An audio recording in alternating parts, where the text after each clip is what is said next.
Hi guys, welcome back to my YouTube channel. ಎಲ್ಲರೂ ಹೇಗಿದ್ದೀರಾ? ಚೆನ್ನಾಗಿದ್ದೀರಾ? ನಾನಿವತ್ತು ನುಗ್ಗೆಕಾಯಿ ಸಾಂಬಾರು ಮಾಡ್ತಾ ಇದ್ದೀನಿ. ಅದು ಯಾವ ರೀತಿ ಮಾಡೋದು ಅಂತ ಹೇಳ್ಬಿಟ್ಟು ನಾನು ವಿಡಿಯೋ ಮಾಡ್ಕೊಂಡಿದ್ದೀನಿ. ನೋಡಿ ಮಾಡಿ ಕಲ್ತ್ಕೊಳ್ಳಿ. ಮದುವೆ ಸ್ಟೈಲು, ಸೇಮ್ ಮದುವೆ ಮನೇಲಿ ಇರುತ್ತಲ್ವಾ ನುಗ್ಗೆ ಸಾಂಬಾರು, ಸೇಮ್ ಅದೇ ಥರ ಇದೆ. ಸಖತ್ತಾಗಿರುತ್ತೆ ಗೈಸ್, ಟೇಸ್ಟ್ ಮಾತ್ರ. ಓಕೆ, ಏನೇನು ಇಂಗ್ರೀಡಿಯೆಂಟ್ಸ್ ಬೇಕು ಅಂತ ನೋಡ್ಕೊಳ್ಳಿ. ನುಗ್ಗೆಕಾಯಿ ಸಾಂಬಾರು ಮಾಡೋಕ್ಕೆ ನಾನು 2 ಟೊಮೆಟೊ ನೀಟಾಗಿ ತೊಳೆದು ಕಟ್ ಮಾಡಿದ್ದೀನಿ.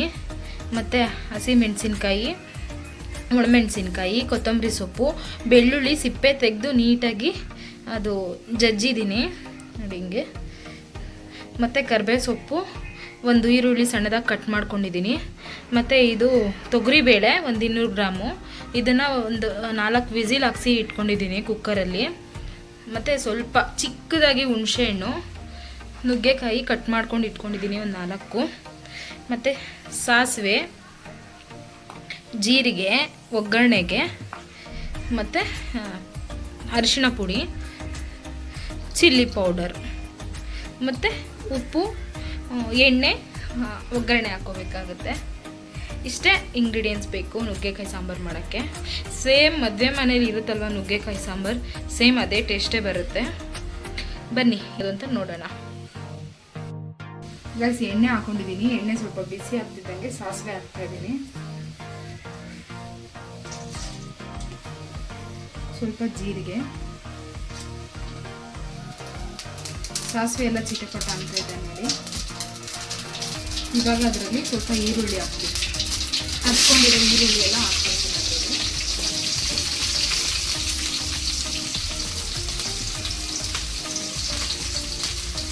ಮತ್ತು ಇದು ಹಸಿಮೆಣಸಿನ್ಕಾಯಿ ಇರುತ್ತಲ್ವ, ಹಸಿಮೆಣಸಿನ್ಕಾಯಿ, ಒಣಮೆಣಸಿನ್ಕಾಯಿ,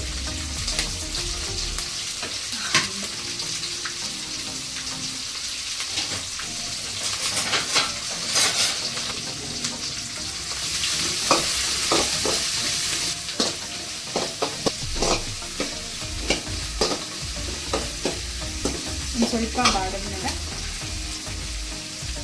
ಕರ್ಬೇವಿನ ಸೊಪ್ಪು, ಬೆಳ್ಳುಳ್ಳಿ ಹಾಕ್ಕೊಳ್ತೀವಿ.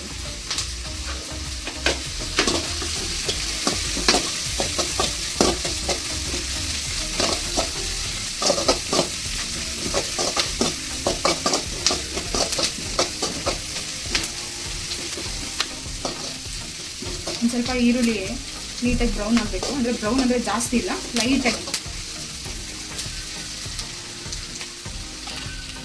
ಆಗಿದೆ ಈರುಳ್ಳಿ ಸ್ವಲ್ಪ ನೋಡಿ.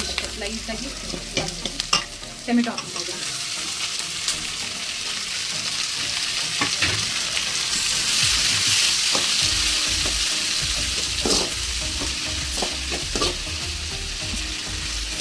ಟೊಮೆಟೊ ಸ್ವಲ್ಪ ಸಾಫ್ಟ್ ಆಗಬೇಕು. ಚೆನ್ನಾಗಿ ಸಾಫ್ಟ್ ಆದ್ರೇ ಚೆನ್ನಾಗಿರೋದು. ನಾನು ಇದಕ್ಕೆ ಸ್ವಲ್ಪ ಅರಿಶಿನ ಹಾಕ್ತಾಯಿದ್ದೀನಿ.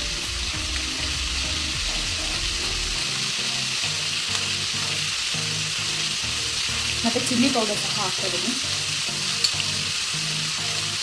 1 ಸ್ಪೂನ್ ಹಾಕಿ, ನಾನು ತುಂಬ ಚಿಕ್ಕ ಸ್ಪೂನ್ ಆಗಿರೋದ್ರಿಂದ 2 ಸ್ಪೂನ್ ಹಾಕ್ತಾಯಿದ್ದೀನಿ.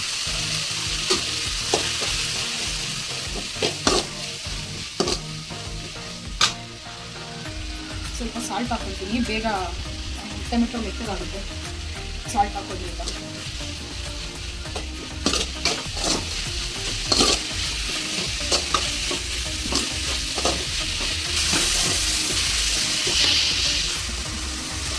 ನೋಡಿ ಟೊಮೆಟೊ ಎಲ್ಲ ಸಾಫ್ಟ್ ಆಗಿದೆ.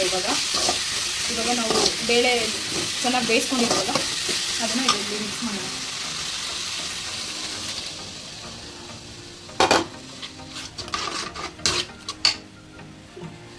ಒಂದು ಅರ್ಧ ಕಪ್ ನೀರು ಹಾಕ್ತಾ ಇದ್ದೀನಿ.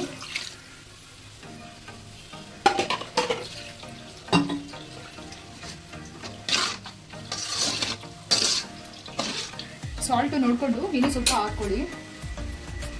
ನಾನು ಆಗಲೇ ಒಂದು ಸ್ವಲ್ಪ ಹಾಕಿದ್ದೀನಿ. ಮತ್ತು ಈ ಕಟ್ ಮಾಡಿರೋ ನುಗ್ಗೆಕಾಯಿ ಎಲ್ಲ ಅದೆಲ್ಲ ಹಾಕ್ತಾಯಿದ್ದೀನಿ.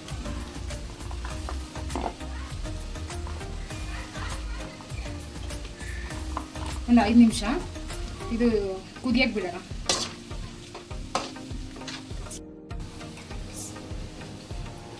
ಮೆಸ್ನಲ್ಲಿ ಅದು ಬಾಂಡಿಯಲ್ಲಿ ಇತ್ತಲ್ವ, ಅದನ್ನು ಪಾತ್ರೆಗೆ ಹಾಕ್ಕೊಂಡಿದ್ದೀನಿ.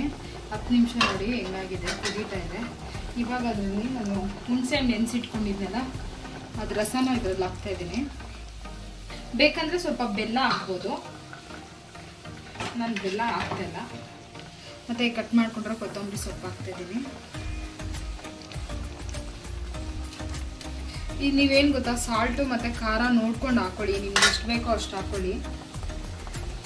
ನಾವು ಖಾರ ಕಮ್ಮಿ ತಿನ್ನೋದ್ರಿಂದ ಸ್ವಲ್ಪ ಕಮ್ಮಿ ಹಾಕ್ಕೊಂಡಿದ್ದೀನಿ.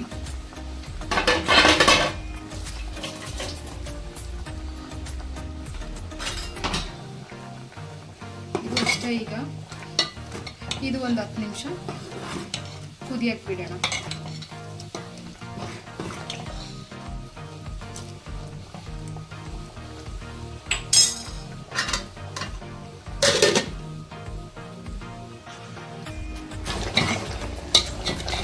ನೋಡಿ, ಸಾಂಬಾರು ರೆಡಿ ಆಗಿದೆ. ಈಗ ಇಷ್ಟು ಗಮ್ ಅಂತ ಇದೆ ಗೊತ್ತಾ, ಸ್ಮೆಲ್ಗೆ ತಿನ್ನೋಣ ಅನಿಸ್ತಿದೆ.